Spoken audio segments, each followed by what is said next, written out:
50. 50th episode. Yes, sir. 50. That's crazy, bro. Yo, we ran it up in 50 episodes. I'll tell you, boy, we had a lot of contracts. Like, yo, we didn't play. I was like, you know what? Just to give you guys the backstory of how this actually came about. I figured remember I said that we needed like an hour of like a cheat code hour, right? I was like, hey, because we were being kind of disorganized with how we were how I was giving you guys help, right? And it was kind of all over the place. So like I would just get a notification, hey, what do I say to this seller? What do I say to that seller, right? So I'm just like, hey, why don't we just time block an hour and it'll essentially be you guys' cheat code hour? You have an hour to talk about any deals, any leads, any or have me hop on the phone with the seller or whatever.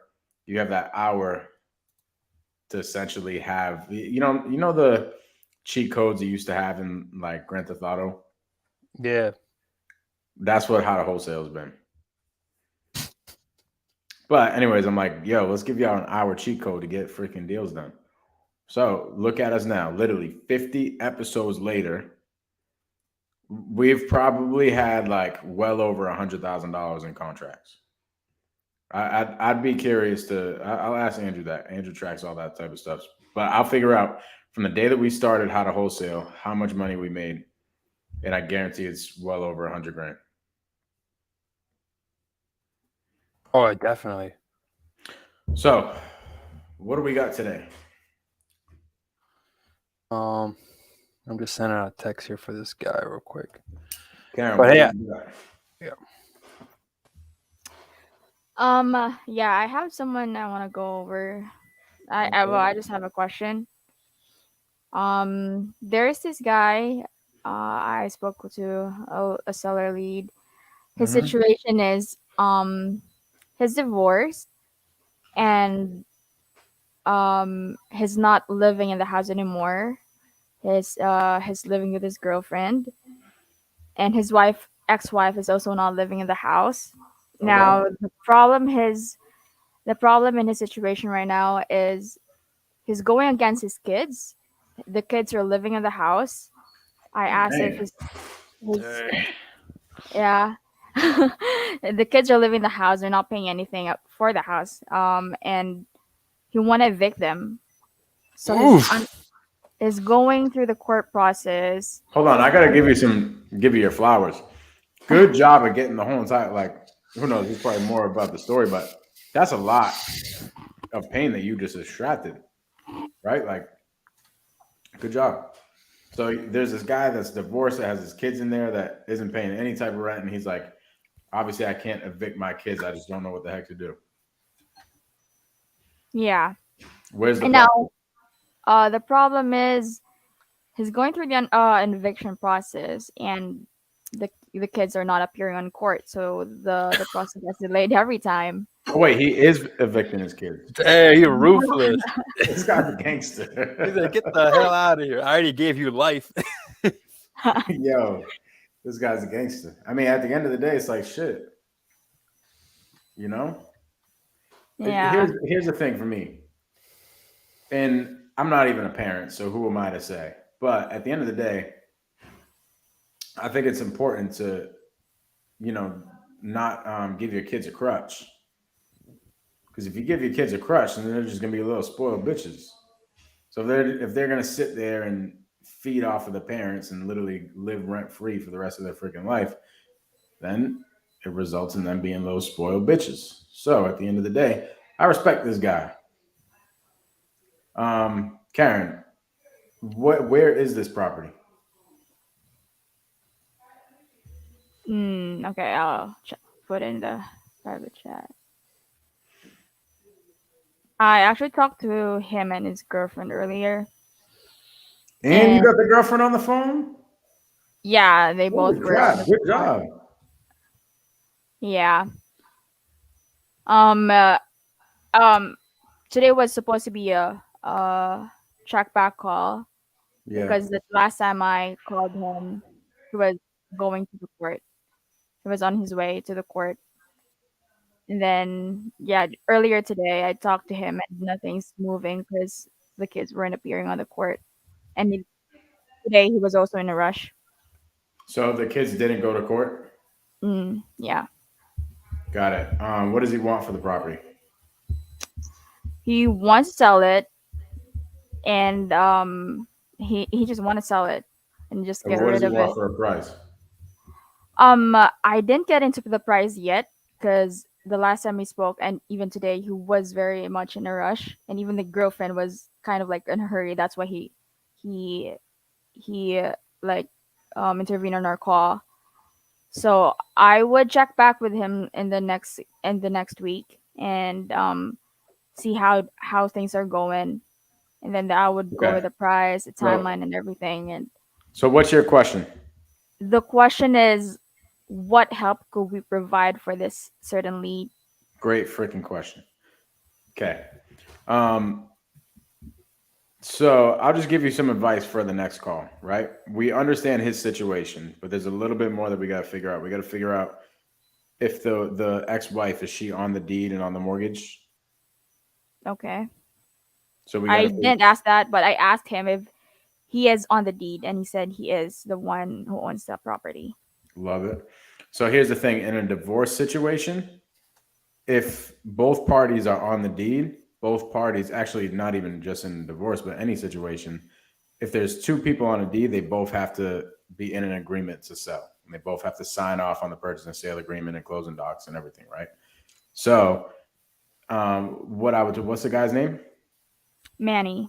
I would say, Manny, are you and your ex-wife on board with selling this property? Like, have you guys talked about selling it? Is she on board with it? Are you guys on the same page? And figure out that. If they are on the same page, then that's really good news. That means we're able to work together, and it sounds like the kids are the problem. If she's not on the same page, that could be the problem that led the kids to stay there. Does that make sense? Mm-hmm. Because now in my mind, it's like, okay, the wife doesn't want to sell this property either, and the wife is kind of just like, yeah, kids, just stay at the house and let dad take the hit. See what I'm saying? So that I would figure out, just dig a little bit deeper into the divorce situation and see what that looks like. See if the wife is on board. If the wife is on board, then great. Then the kids are just spoiled brats and not leaving. Okay. Or if she isn't on board, then it probably has to do with her situation, right? And I don't want to judge anybody's situation or anything like that. It's trust me, I get it. Um, but we're trying to piece the puzzles, right? We're trying to build the whole entire story. That way we can figure out how we can help them. So we got to figure out the whole entire story before we can help them. But let's just say that it is the kids. Let's just say the wife and the ex-wife and the husband are on board and they both want to sell together. Then what it would look like is us just buying the house in cash and evicting the kids ourselves. And Mm-hmm. what you say is you're just like, yeah, I get it. It's like I couldn't imagine having to have to evict my own children. I could see how that could be a burden. Would it help if somebody just came in and bought the house from you and the eviction process now wasn't on you, it was on the person who bought it? Okay. Because now we are the bad people, right? Dad Yeah. sold the house because he had to sell it. He was about to go through foreclosure or whatever the case is. But dad isn't the one that evicted them. We are the people that evicted them. And that's how you talk to the father.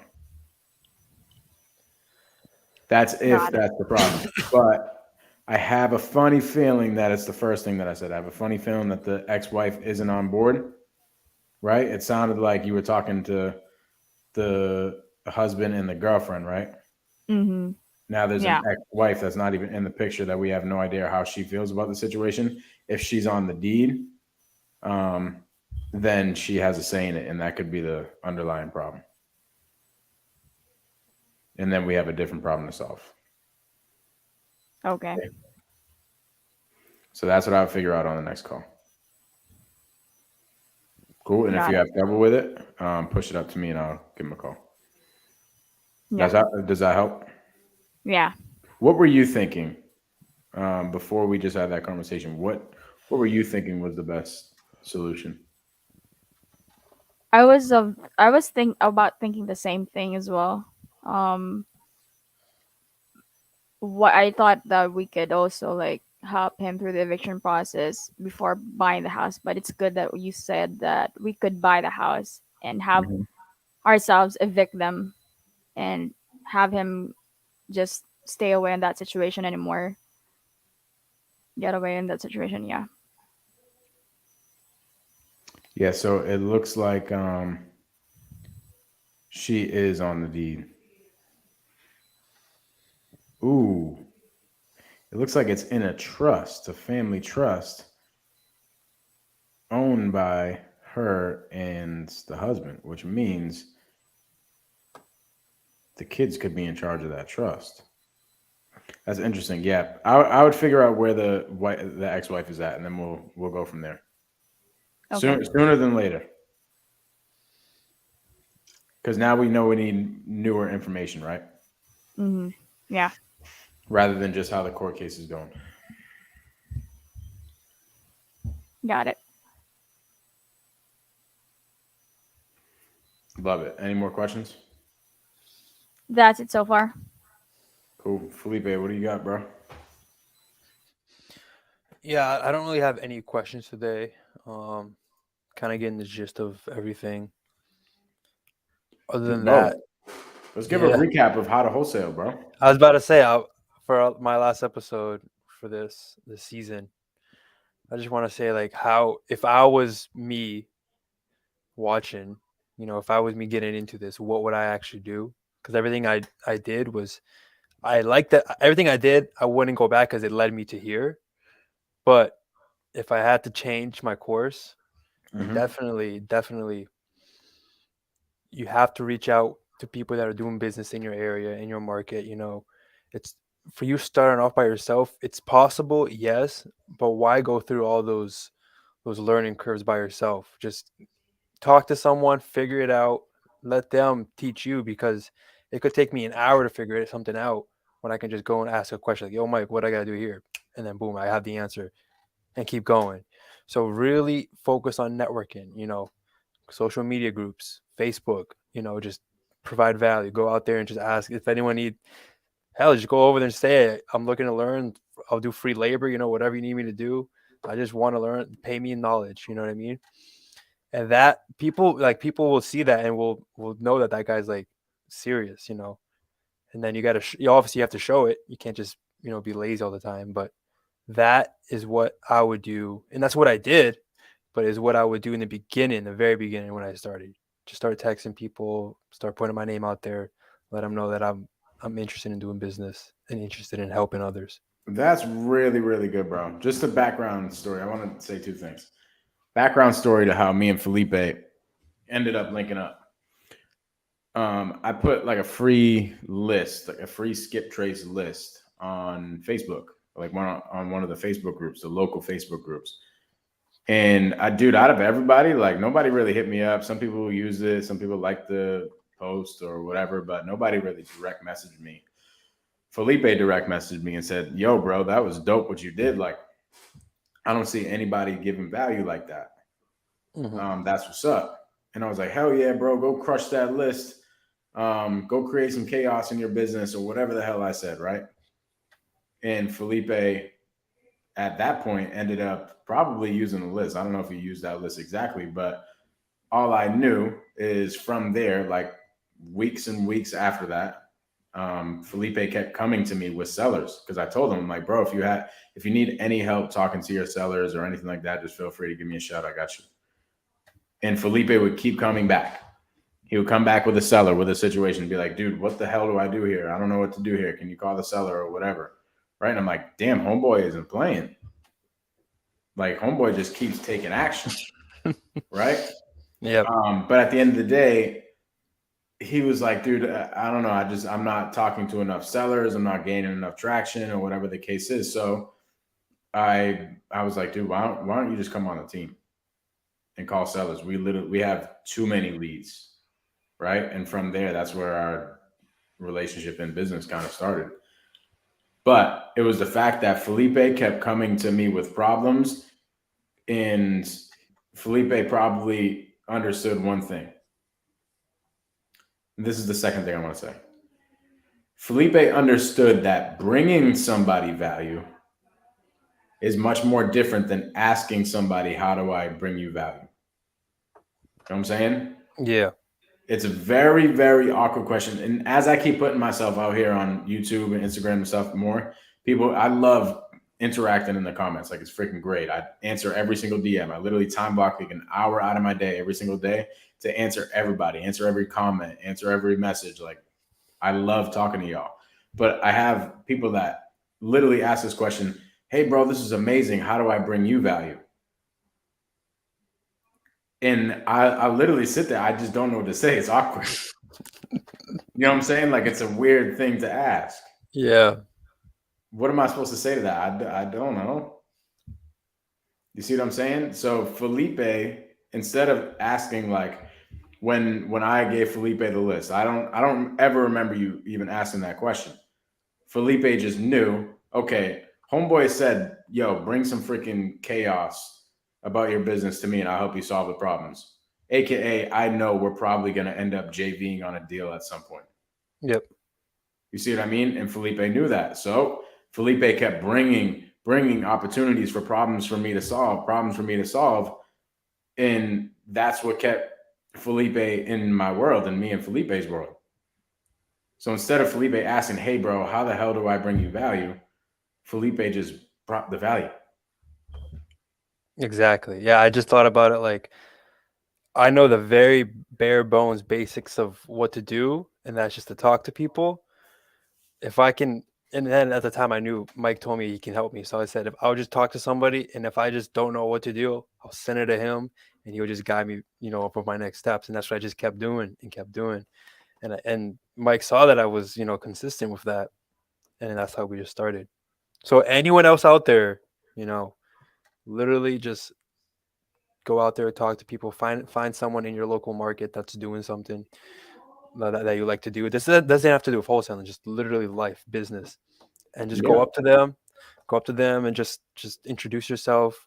You don't have to talk about business right away, just you're human. Just introduce yourself, and then just start providing something. Start asking them questions and start, just becoming in their life, and then eventually they're gonna That's what notice I'm it. saying. Like, it's an actual human transaction. It's not just like transactional. You know what I'm Yeah, saying? It's yeah, not like Felipe hit me up and it was just like a transactional thing. Like, hey, I just want something from you. And I was just like, hey, I just want something from you. It's not that. It was like a human interaction. Felipe came on some of my seller appointments. We were cool together. We were chatting together and it was dope. You know what I'm saying? So like, that's the thing. In doing that, just naturally you end up bringing value to somebody because that's what the relationship was about. It's like when I was in the beginning, I was learning fix and flip from a fix and flipper, and we were really good friends, right? That was yep, the human interaction. But at the end of the day, we stayed in each other's world because we knew that there was a value exchange there. Like, he was helped me out with a lot of things when I was first starting, and he knew that once I got my first deal, it was going to go to him, and it did. You know what I mean? So it's that human interaction and not being a freaking weirdo, right? And also a value exchange that keeps a relationship going. And literally to this day, I can say I've never made a freaking dollar by myself. I've done it with somebody else or a team or whatever the case is. You will never make money just by yourself. You need people to make money. I yep, have never in my whole entire life did everything in a real estate transaction, right? I've never been the one to pull the list, put it in the softwares, call the person, generate the lead, follow up with the lead, close the lead, find a buyer, do the transaction coordinating, all that. I've never done any of that. I always utilize other people from the jump. From the jump. Karen got me my first deal. Isn't that interesting? And so that was like well over a year ago. And to this day, she's getting contracts. Karen generated my lead. Karen generated the lead for my first deal, and now she is getting contracts. Now she has people generating leads so that she can get contracts. It's funny how life works. It's freaking great. Yep. All right, people. This has been a dope series. Stay tuned. Go to my Instagram and follow me, or turn the notifications on if you do follow me, because on Sunday I'm going to let you guys know exactly what's going to happen going forward. It's going to be a different type of series, and I'm excited for it. But we appreciate y'all watching How to Wholesale. It's been freaking dope. Everybody got a lot of value. I had a lot of people hitting me up about it, saying, "Dude, you with your team." And first off, the very biggest thing that I got out of this, like the most things that people would say is that your team is freaking crazy. Your team are beasts. Like, I'm not even just saying that. Like, people are jealous of my team, and that's y'all. It's I remember Max Maxwell said something one time. He was like, it's not about you, right? An entrepreneur isn't great because of the person. He's great because of the team that's around him. And people are recognizing that from this How to Wholesale thing. And you guys have just crushed it. Every single day you guys have been here. That's crazy. 50 episodes straight, you guys have came here with questions every single time. That means you are freaking just constantly taking action every single day. So good. So good. Let's go. All right, people.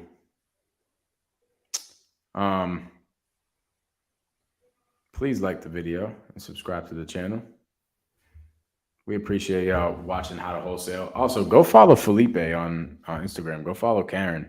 Karen, what's your at? Nah, if you don't feel comfortable doing it, it's cool. Don't worry about it. People are gonna be trying to steal you anyway. I should be like, yo, come work for me. All right, people. Peace. Peace.